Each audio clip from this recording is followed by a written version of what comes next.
প্রিয় শিক্ষার্থী ভাই বোনেরা, আসসালামু আলাইকুম। অ্যাডোবি ইলাস্ট্রেটরের ধারাবাহিক টিউটোরিয়ালে আমরা এর আগের ভিডিওগুলোতে দেখেছি যে টুলগুলো কিভাবে কাজ করে। তো এর আগে আমরা দেখিয়েছি selection tool, direct selection tool এবং আরও যে অন্য কিছু টুল রয়েছে তার এই ধারাবাহিকতায় আজকে আমরা দেখব যে ডিরেক্ট সিলেকশন টুলের ভিতরে আরও যে তিনটা টুল রয়েছে সেটা হচ্ছে গ্রুপ টুলটা কিভাবে কাজ করে। তো এখানে আসলে নর্মালি এই টুলটাই ডিরেক্ট সিলেকশন টুলের এই টুলটাই এরকম সিলেক্ট থাকে। দেন আপনারা দেখেন কিছু কিছু টুলের নিচে যে আইকনগুলোর নিচে একটা করে আইকন দেওয়া আছে অ্যারো, এই অ্যারোর মধ্যে আপনারা যদি এরকম করে ক্লিক করে চাপ দিয়ে ধরে রাখেন তাহলে দেখবেন যে এখানে হিডেন কিছু টুল দেওয়া আছে যেগুলো আপনারা পেয়ে যাবেন।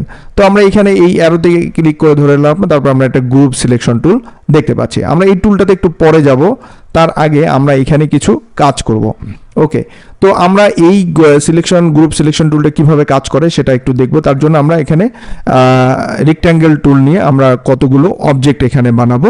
আমি এইগুলোতে একটু কালার দিয়ে নিতে চাই। এখান থেকে আমি প্রথমটাতে আমি একটা কালার দিয়ে নিলাম। আচ্ছা, তারপরে আমি এইগুলোকে ধরে এটা কপি করলাম। কপি করার জন্য আপনাদের যেটা করতে হবে সেটা অল্টার চেপে ধরবে, অল্টার শিফট চেপে ধরলে আপনারা বরাবর এইগুলোকে কপি হয়ে যাবে। ওকে, আমি চারটা এখানে শেপ নিয়েছি এবং এটাকে সিলেক্ট করলাম। সিলেক্ট করে যা আবার অল্টার ধরে শিফট চেপে আমি এটাকে নিচে নামাবো।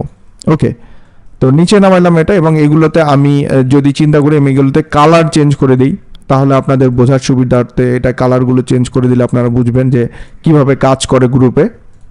তো আমরা যে অনেকগুলো জিনিস নিয়ে যখন কাজ করব, অনেকগুলো আপনি অবজেক্ট নিয়ে যখন আপনি কাজ করবেন তখন কিন্তু এই গ্রুপ সিলেকশন যে টুলটা আছে এটা কিন্তু খুবই কাজে দেয়, যেটা আপনারা যখন কাজ করতে যাবেন তখন এটা বুঝবেন যে এটা কীভাবে কাজ করে।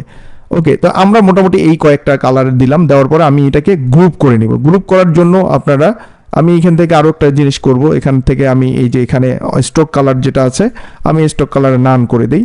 আচ্ছা, আমরা এখানে কালার দিয়েছি, দেন এটা আমরা একটা গ্রুপ করব। গ্রুপ করার জন্য আমাদের এই সিলেক্ট করা অবস্থায় রাইট বাটন ক্লিক করলে এখানে গ্রুপ আসবে। আমরা গ্রুপ করে দিয়েছি। দেখেন মজার বিষয়টা হলো আমরা গ্রুপ করার পরে এখানে কিন্তু এইটা লোডতেছে, মানে এখানে আপনি এই টুলের ছাড়া মানে এটাকে সবগুলো যেহেতু গ্রুপ হয়েছে আপনি কিন্তু এটা ইচ্ছা করলে কালার চেঞ্জ কিছুই করতে পারবেন না, এটা গ্রুপ হয়ে গেছে। এখন এই গ্রুপ থাকা অবস্থায় আমরা এই অবজেক্টগুলোর ভিতরে কাজ করব, তার জন্য আমাদের গ্রুপ সিলেকশন টুলটা খুব ইম্পর্টেন্ট।